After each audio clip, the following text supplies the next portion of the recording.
For me, Temp-tations really started from birth because my mom is an amazing cook. Whether it was breakfast, lunch, or dinner, as a family, we would sit and have one meal and we would share our day. So I guess technically you could say it started in 2003, and truly it's been about these dishes creating this experience that gathers everybody back around the table.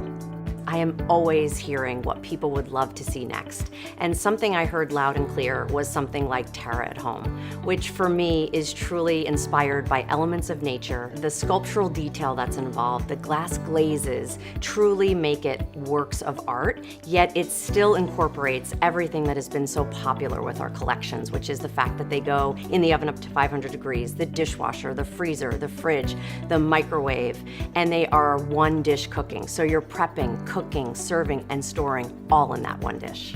As the creator of the Temp-tations family of brands, there truly is something for everyone.